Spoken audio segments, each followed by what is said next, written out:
Ռուսաստանը ամեն օր ավելի է կոշտացնում կեցվածքը։ Մոսկվան ակնկալում է, որ Երևանը մինչև տարեվերջ կկողմնորոշվի Եվրամիություն ԵԱՏՄ ընտրության հարցում։ Հայկական մամուլը նույնիսկ գրեց, թե այդ վերջնաժամկետը խախտելու եւ չկողմնորոշվելու դեպքում Ռուսաստանից նոր ռեպրեսիաներ են սպասվում։ Տնտեսական սանկցիաներից եւ արտահանման սահմանափակումներից բացի հնարավոր է արտագնա աշխատանքի մեկնածների խոպանչիների դեպորտը, նաեւ դեպի Հայաստան կատարվող չվերթների դադարեցումը։ Այս սանկցիաների հնարավորությանը Ռուսաստանի փոխարտգործնախարարը չի անդրադարձել, բայց Եվրամիություն ԵԱՏՄ ընտրության ու հանրաքվեի մասին խոսել է նաև Մոսկվայի ակնկալած հանրաքվեի ժամկետի մասին։ ԵԱՏՄ-ն ակնկալում է, որ Հայաստանը հանրաքվեն կանցկացնի մինչև դեկտեմբեր։ Ակնհայտ է, որ եթե մինչև այդ ժամանակահատվածը հանրաքվե անցկացնելու կոչին ականջալուր չլինեն, ԵԱՏՄ առաջնորդները հաշվի կառնեն այդ փաստը հետագա համատեղ քայլերը հստակեցնելու ժամանակ։ Ակնհայտ է, որ եթե մինչև այդ ժամանակահատվածը հանրաքվե անցկացնելու կոչին ականջալուր չլինեն,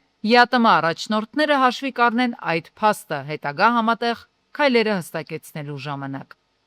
Դա պետք է չլինի աբստրակտ տեսական ձևակերպում, ցանկանում եք անդամակցել ԵՄ-ին, թե ոչ, այլ հստակ եւ գործնական։ Պատրաստ եք արդյոք հրաժարվել ԵԱՏՄ անդամակցությունից հանուն ԵՄ անդամակցելու ոչ այնքան ակնհայտ հեռանկարից։ Հարցի նման ձևակերպումը ամենաազնիվը կլինի թե Հայաստանի Հանրապետության քաղաքացիների, թե ԵԱՏՄ մյուս անդամների հանդեպ։ Թեև հայկական կողմը ԵԱՏՄ-ում օգոստոսի 7-ին վերահաստատեց Երևանի հավատարմությունը ԵԱՏՄ-ին ու դարձյալ բացառեց Եվրամիության հարցով հանրաքվեն, ռուսական կողմը փաստացի հետ քայլ չի անում։ Ժամկետ կա նաև ՀԱՊԿ-ի հետ կապված։ Հնարավոր է Հայաստանին ձայնի իրավունքից զրկեն այս կազմակերպությունում։ Նոյեմբերի 11-ին է Մոսկվայում սպասվում ՀԱՊԿ գագաթնաժողովը եւ ըստ փոխարտգործնախարար Գալուզինի հենց այդ օրը կարող է քննարկվել Երևանին ձայնի զրկելու հարցը։ Կազմակերպության աշխատանքներին Երևանի չմասնակցելը եւ ՀԱՊԿ բյուջեի վերաբերյալ տարեկան որոշումները չստորագրելը չի դադարեցնում կազմակերպության գործունեության ֆինանսավորման ուղղված ազգային ներդրումը ժամանակին փոխանցելու Հայաստանի պարտավորությունը, պնդել է դիվանագետը։ Այնինչ նկատենք հունիսին Ռուսաստանի գլխավոր դիվանագետ Լավրովը ասաց, թե կազմակերպության անդամ երկրները պատրաստվում են Հայաստանի նկատմամբ միջոցներ ձեռնարկել անդամավճարը 2 տարի չվճարելու պատճառով։ Կընդունենք գիտություն ՀԱՊԿ-ի մեր գործընկերների կողմից կայացված որոշման հետ կապված, ես չեմ կարծում, որ այստեղ մենք որևէ պատճառ կամ հանգամանք կա, որը կարող է մեզ ստիպել ակտիվացնել մեր մասնակցությունը Հավաքական անվտանգության պայմանագրի կազմակերպությունում։ Դիվանագիտական այս փոխհրաձգությունը մասնագետներին չի զարմացնում։ Արտաքին վեկտորի այս տուրբուլենտությունը ինչ կբերի Հայաստանին։ Մոսկվայից երես թեքելու դեպքում Բրյուսելը արդյոք կդառնա փրկողակ Հայաստանի համար։ Մասնագետները պնդում են, թե հայտնվել ենք ճգնաժամի եզրին։ Այս պնդումն արեցին նաև Համաշխարհային բանկի տարեկան զեկույցում։ Երկիրը լուրջ տնտեսական ռիսկերի առջև է։ Եվրամիությունը Հայաստանին կտրուկ չի մերժում, բայց անընդհատ նորանոր պահանջներ է առաջ քաշելու, որպեսզի Եվրամիություն մտնելու տեսական շանս տա։ Օրինակ, առաջին հերթին ռուսական ազդեցության նվազեցում, այդ թվում նաև պրոռուսական քաղաքական ուժերի չեզոքացում, մեկուսացում, ռուսական բիզնեսների դուրս մղում, այսինքն արևմուտքը ձգտելու է հասնել դրան եւ որպես խայծ, որպես բլիթ օգտագործելու է երբևէ Եվրամիության անդամակցելու շանսը։ Եվրամիությունը կամ հավաքական արևմուտքը շատ ներքորեն խաղարկում է սա, Ռուսաստանում այդ խաղը տեսնում են։ Դրա համար էլ պահանջում են, որպեսզի Հայաստանի իշխանությունները այդպիսի հանրաքվե անցկացնեն։ Ռուսաստանը Հայաստանի նկատմամբ տնտեսական սահմանափակումների լայնածավալ փուլը սկսեց այս տարվա ապրիլի վերջից, ավելի ընդլայնելով մայիս-հունիսին։ Սահմանափակումներ կամ արգելքներ կիրառվեցին հայկական հանքային ջրի, ալկոհոլային խմիչքների, ծաղիկների, ձկնամթերքի, ինչպես նաև մի շարք գյուղատնտեսական ապրանքների, մրգերի, բանջարեղենի եւ հատապտուղների, նաև կաթնամթերքի ներմուծման նկատմամբ։ Ինչ է սպասվում առաջիկայում, արդյոք կլինեն ռեպրեսիաների նոր ալիքներ։ Լավ կանխատեսումներ մասնագետները չունեն։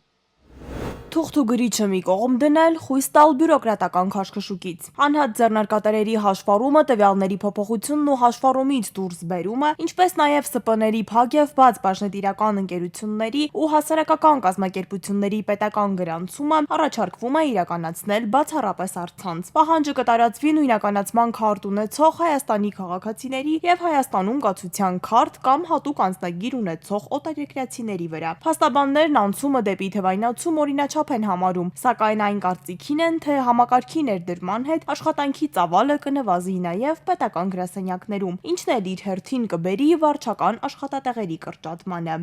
Օրինակ կադաստրի կոմիտեում նախկինում դու գնում էիր եւ աշխատակիցը ինքն էր լրացնում էլեկտրոնային համակարգով դիմումները։ Հիմա քանի որ դու ես պարտավոր կադաստրի կայքում լրացնել դիմումները, այսինքն աշխատանքի ծավալն է փոքրանում տվյալ մարմնի եւ դա ակնհայտորեն հանգեցնելու է աշխատատեղերի նվազեցմանը։ Ըստ պաշտոնական հիմնավորումների նախագծի նպատակը քաղաքացիների ֆիզիկական ներկայության անհրաժեշտությունը, փաստաթղթաշրջանառությունն ու պետական ռեգիստրի սպասարկման գրասենյակների ծանրաբեռնվածությունը նվազեցնելն է, ինչպես նաև Հայաստանում ներդրումային եւ գործարար միջավայրի բիզնեսի մեկնարկի ընթացակարգերը բարելավելն է, այն դարձնելով առավել պարզ եւ արագ։ Նախագծի ընդունմամբ նախատեսվում է տարեկան շուրջ 70 միլիոն դրամի չափով պետական բյուջեի եկամուտների նվազեցում, նշված եզրահանգումը պայմանավորված է այն հանգամանքով, որ ներկայիս իրավակարգավորումների համաձայն անհատ ձեռնարկատիրոջ առցանց հաշվառումն իրականացվում է առանց պետական տուրքի, իսկ թղթային եղանակով դիմում ներկայացնելու դեպքում վճարման ենթակա պետական տուրքը կազմում է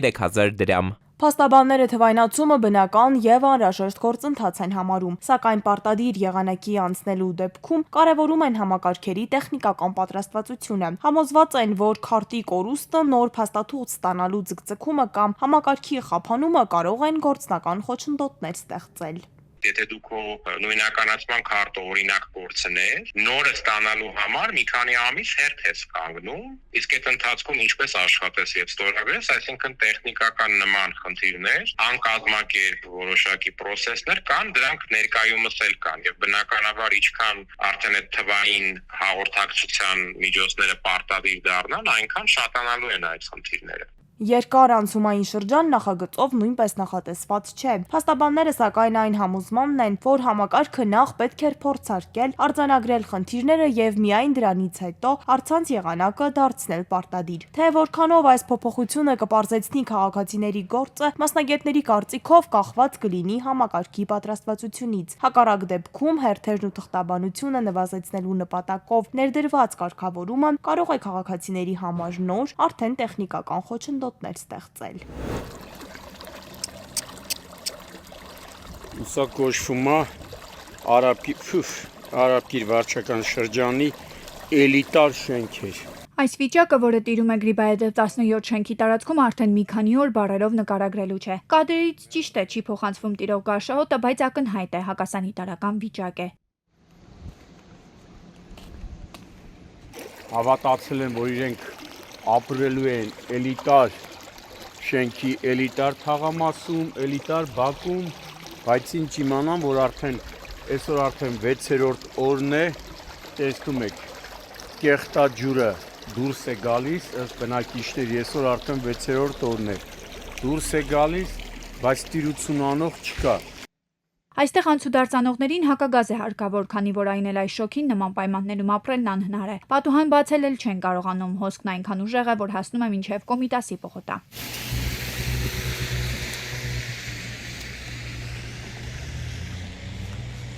Հիմա այս, չգիտեմ, սրա պատասխանատուն ով է, Վիոլա ջուրն է, քաղաքապետարանն է, համատիրությունն է, ամենայն դեպս օր առաջ, ինչ օր առաջ, վարկյաններ առաջ պիտի ես հակասանիտարական գարշահոտ վիճակը վերացնեմ։ Քաղաքացիներն ասել են, որ եւ Արաբկիր վարչական շրջանի ղեկավարի աշխատակազմ են դիմել եւ Վեոլա ջուր ընկերություն, քանի որ չգիտեն ի վերջո ով է պատասխանատու վիճակի համար։ Բայց ահազանգերը ոչ մի արդյունք չեն տվել, հուսով են, որ գոնե կադրերը տեսնելուց հետո պատասխանատուները կարձագանքեն։ Արմավիր քաղաքի Սայաթնովա 120 շենքի բակով անցնել չի լինում։ Ամբողջ բակը կոյուղաջրերով է լցված եւ սա առաջին դեպքը չէ։ Հիմա այս վիճակը տեսնում եք արդեն գարշահոտը, կանալիզացիաները լցվել է, զանգել են Վիոլա ջուր, մեքենա ասում են չկա, մեքենան ստեղ գնացել եմ, ասում են մեքենան խարաբա Երևանում է։ Եկան պետ մեդո բզբզացին գնացին։ Գարշահոտը լցվում է տները։ Պատուաները շոկին փակում են, երեխեքը խեղդում են, երեխեքը վիրուս են ստանում։ Չգիտենք ինչ անենք։ Շինաշխատանքների ընթացքում բրիգադներ են փոխվել եւ բնակիչների խոսքով ամեն մեկը իր հերթին վնասել է հին ու մաշված գոյուղին, ինչպես ասում են արտը խախուտ, մահանեն կարկուտ։ Անցած տարվանից փորում են, մաքրում են, ջրային գիծ են փոխում։ Ես իրանց ասեցի տղաներ ջան, ով է ձեր ղեկավարը, պետքա սրա կանալիզացիաները փոխվի։ Նոր ջրային գծերը փոխեք կամ միասին փոխեք։ Հիմա դուք տարի ջրային գիծն եք փոխում, երկու տարի դուք ասֆալտ եք կգաք, նորից կքանդրտեք կանալիզացիաները փոխեք։ Միանգամից փոխեք, թող դարեզդար գնա։ Սկզբում կոյուղաջրերը լցվել էին առաջին հարկի բնակիչ Արթուրի պատշգամբի տակ։ Նրա ահազանգից հետո դիտահորը մաքրվել է, բայց խնդիրը չի լուծվել։ Գետինը չոր է մնացել ընդամենը 1 օր։ Կեղտաջրերը դարձյալ դուրս էին մղվել հակասանիտարական վիճակ ստեղծելով շրջակայքում, չհաշված որ շենքի 4 կողմը հացի փրեր են գործում։ Կանալիզացիայի հոտը ելնում է մինչև 5-րդ հարկ։ Դու լուսամուտը բացում ես չի լինում, փակում ես չի լինում, ինչ ուզում ես արա չի լինում։ Թողը գնացել են, այս շապատից ավել էլ, ստե մարդ չկա։ Տրակտորը փորում է, մարդ չի կանգնում, որ մաքրի լուկի կողերը, այդ հողերը սաղ լցվեց այս կանալիզացիաների մեջը զասիպկա եղավ։ Չգիտենք ինչ անենք։ Ես եկա տեսած տեղես է հանած գծած էր, տրուբեդստե դրած էր, եկա տրուբեկ կար դրած հոտած մոտած էր, փտած տրուբեկից։ Արմավիր քաղաքի կենտրոնական մասում գտնվող այս շենքը ժամանակի լավագույն կառույցներից էր, սակայն ժամանակի ընթացքում մի շարք խնդիրներ են առաջացել։ Մեկը ստիպված էր առանձին կոյուղի անցկացնել պատի վրայով թռչելով ուրիշի պատը։ Անմխիթար վիճակում է նաև ջրհորդանը։ Բնակիչները բողոքում են նաև, որ անձրևաջրերի հետ կոյուղաջրերը հաճախ մուտք են լցվում եւ խոլերայի բուն դառնում։ Վալի թալիս ես լապատկով դուրս եմ եկել, քարեր էինք տնում, որ երեխեքը դուրս գային մանկապարտեզետային, դուրս գային դպրոցետային, քարեր էինք շայել պատեզի մեջ։ Պատեզից էլ լսվում էր նկուղը, հոտը գալիս էր։ Սուբվենցիոն ծրագրերով իրականացվող մի շարք շենքերի բակերի ասֆալտապատումը, ինչպես ասում են, ջրի երես է բերել կոյուղիների խնդիրները։ Հաշվի առնելով, որ խցանումները հաճախ են լինում, միգուցե անհրաժեշտ էր կոյուղիների փորձաքննություններից հետո միայն սկսել շինաշխատանքները։ Հակառակ դեպքում բնակիչներն էլ համայնքապետարանն էլ փաստի առաջ են կանգնել։ Արդյունքում Արմավիրը փոշու մեջ է, քանի որ ինչ-ինչ պատճառներով աշխատանքները ձգձգվում են։ Էսի որ ասֆալտեցի մի քանի վարդ հետո պետք է քանդեն այս կանալիզացիաները փոխել։ Կանալիզացիաները լավ կլներ, քանդեին բանաներ, կանալիզացիաները փոխեին։ Հələ ջուրը նորմալ էր, գալում էր։ Հիմա փոխել են այս 2 ամիսա ջրից հոտել է գալում, այդ պլաստմասի հոտերն էլ է գալում։ Ես չեմ էլ օգտվում։ Պլաստմասայի հոտը։ Անկամ ջուրն ենք առնում այս 2 տարուց ավելա, ջուրը, խմելու ջուրը առնում ենք։ Քաղաքապետարանը թողա ամեն հարցը լուծի։ Ես ուղղակի չեմ կարողանում քայլել, որ ես բարձրանամ։ Եթե պետքա մենք շենքովից էլի կարանք այդ 10 հազարները, որ ավելացրել են, ես իմ կողմից ներդնեմ։ Օգնեն, ըլնենք այս ճայիճից բրծնենք։ Հիմա պետք է մտածեն, երևի բերեն միանգամից փոխեն, եթե ուզում են լավ հայատ լինի, լավ տարածք լինի, պետք է կառավարությունը մտածի, որ բերի փոխի, այս կանալիզացիաներն էլ տարմացնեն, նոր ասֆալտեն, նոր ասենք շնորհակալ ենք։